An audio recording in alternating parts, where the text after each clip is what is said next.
1 Corinthians 7:17 in the Phillips. Each one should live his life with the gift. Live his life, not just his ministry, his life with the gifts that God has given him. So we need to get on with it. Jeremiah 29:11. Don't we love this verse? I do. For I know the plans I have for you, declares the Lord. Plans to prosper you and not to harm you. Plans to give you a hope and a future. When you're doing the right stuff that God planned that you should do. It's not as though, here's the problem for Christian. It's not as though Sunday is the God day and all the others are pagan days. Every day is a God day. Every day is a God day. And God's interested in you, not just on Sundays. And so, but I just thought it was just for an hour, so Sunday. If the pastor teases it out, we'll get an hour and a half, 2 hours, it's a big one. No, it's all day Sunday and all day Monday, Tuesday, Wednesday, Thursday, Friday, Saturday. God's interested. And He has plans for you for all of that. He is vitally interested in your work days. Wherever you work and whenever you work, He's interested. And so you need to work wherever you work, whenever you work, whatever you're doing, as though you are working for God, no matter who your boss is, and no matter what the nature of your work. I've got a couple of quotes here for you. Someone said, every job is a self-portrait of the person who did it. Autograph your work with excellence. Martin Luther King Jr. says, if a man is called to be a street sweeper, he should sweep the streets even as Michelangelo painted, or Beethoven composed music, or Shakespeare wrote poetry. He should sweep streets so well that all the hosts of heaven and earth will pause to say, here lived a great street sweeper who did his job well. Whatever you're doing, listen to this. Colossians 2:3, 23 and 24 in the Good News. Whatever you do, work at it with all your heart, as though you were working for whom? The Lord, and not for men. Remember, the Lord will reward you, for Christ is the master you serve. Let me read this to you from, I want to make a comment about bosses. This is not anything there, because I'm a boss. We've got 8 paid staff in this church. That's 4.3 FTE, for those of you who do the crunch the numbers, full-time equivalent. And in fact, by the end of this week, it'll be 4.4 FTE, and by the end of the year, we'll revert back to 4.2 FTE. Still 8 people, all right? You don't know what that means, do you? 2 of us are full-time, one's 4 days out of the week, and others are 2 and 3 and 1 day and all that. They come and they go, and they bless us, and on Thursdays it's chaotic, but they will come. That's a big one. I want to read you from Ephesians 6, verses 5 to 8. Slaves. Let's translate that to employees.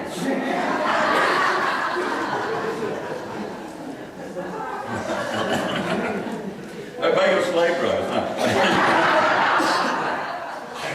Obey your earthly masters with respect and fear. I'll tell you, there ought to be some. And with sincerity of heart, just as you would obey Christ. Obey them not only to win favour when their eye is on you. Heads down, the boss has just come in.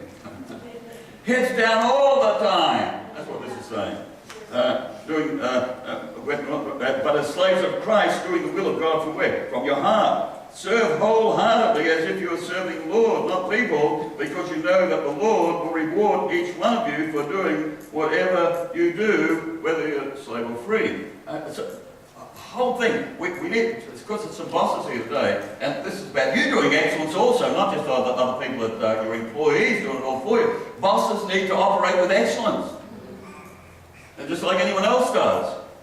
Wanting the best for the organisation as well as the best for every individual that's on their staff. Now I think about that all the time because a lot of our staff have got like little kids that they need to get to primary school, grade 1, 2 and 3 and 4 and 5 and 6 and 7, 8, 9, whatever you're in. And so I need to factor that in. But when I cut them slack there, I expect them to cut me slack back somewhere else, and I do. I've got to go there. I've got to go to the school assembly. I've got to take my kid to assembly because he's reading a little poem there today. I said, well, please do that. So you got to be late, that's what you say. No, but you need to make it up somewhere else. So that we can all do this with excellence. So that I just want every staff member that I have oversight of to become the best person they can become. So that they, within the parameters of their job description and their contract. And bosses, that's what you ought to be doing too. And staff honour that as well. So that's the way it goes. Romans 12:11, in the Living Bible, never be lazy in your work. Never be lazy, but serve the Lord. How? Enthusiastic. This is not just talking ministry, this is wherever you might work in the daytime, Monday to Friday, whatever. 1 Corinthians 3:13-15, the good news. The quality of each man's work will be seen. Yes, there's going to be a video done of it. God's going to play it back to you when you get to heaven. You know that I had surgery on my shoulder a week or so ago. Now on Friday I went back to the surgeon and he got me and he said, Gordon, I'm going to show you the video of what I did. This is a very invasive surgery, I've got to tell you. I said, Gordon, what we're going to do now, he said, as we're watching the video. I said, man, it's not what we're going to do. You did this a week or so ago when you punished me, treated me with cruelty. Let's just stick a pin in here. Why are you sticking that pin right through my... He said, so that I know where to bring the grinder. The day of... And show me the video. I now have the video. I'm going to put it on the screen next time. When the day of Christ exposes it, there will be, well, that day's fire will reveal every man's work. The fire will test it and show its real quality. If it survives, he will receive what? A reward. But if it burns up, he's going to lose it. He himself will be saved, but he will smell like he's been through a fire. Yes. Wherever you work, whatever you do, this is the point, work as though working for God. You said, but my environment is a godless environment. You are bringing God there. So while you're there, if God's in you, it's no longer godless. So this is part of the factor of excellence in your work day after day after day after week after week. So put your heart and soul in your work for excellence because it's going to honour God or not. Colossians 3:23-12, whatever your task is, whatever. Put your whole heart and soul into it as work done for the Lord and not merely for men. Here we go again, Romans 12:11, Living Bible. Never be lazy in your work, but serve the Lord how? Enthusiastically. Proverbs 22:13, Living Bible. The lazy man is full of excuses. If I go out to work, he says, if I go outside, I might meet a lion on the street and be killed. You thought you'd heard them all, boss. Now in the NIV, that character is called the sluggard. In Oz language, for those of you who came from somewhere else, I just need to upskill you in Oz language, he's called the bludger. That might sound horrible.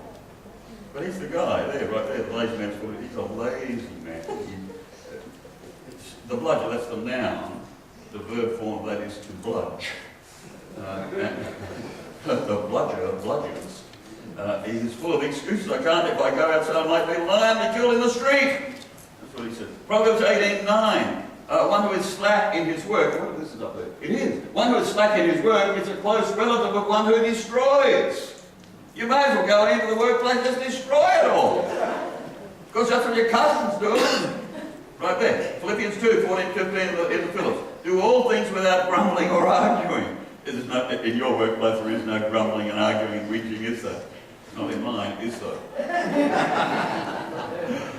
So that you may be blameless, shining like what? Lights in a dark world. So put your whole heart and soul in your work. Give it your energy.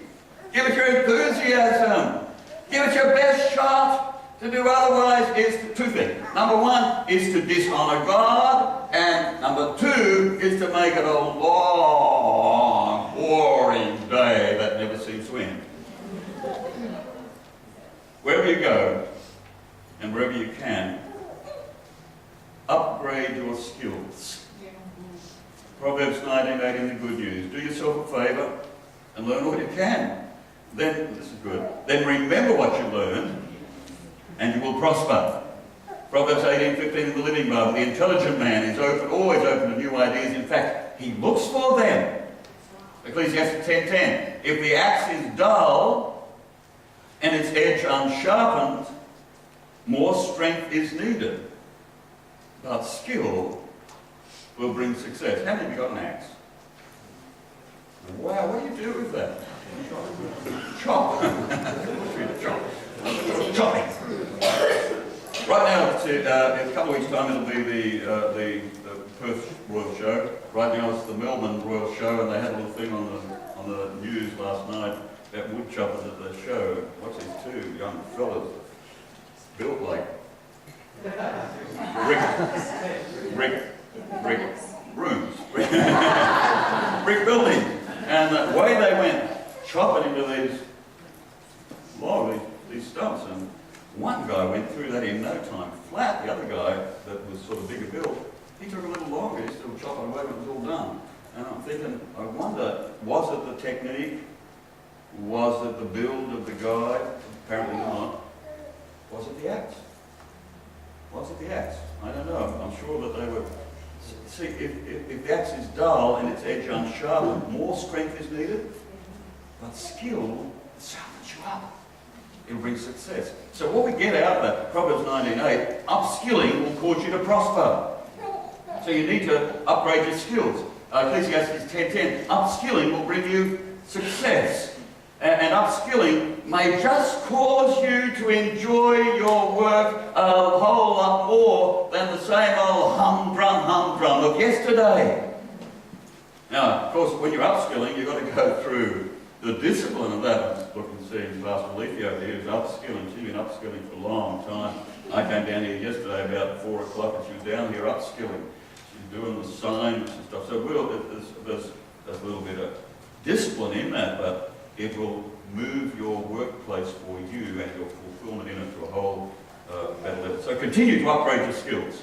And I said before, you know, the amount of time you spend in the workplace or travelling to and from it all put together, research has shown that it's, for the average person in Auslan, it's like 70% of your waking day. So you think about that. You'd want to enjoy that because that's where you spend most of your life. So you'd better get some satisfaction and fulfillment out of the work environment, your work experience. Romans 12:11 again, and never be lazy in your work, but serve the Lord enthusiastically. If you can't generate some enthusiasm in the place that you work, you could be in the wrong place.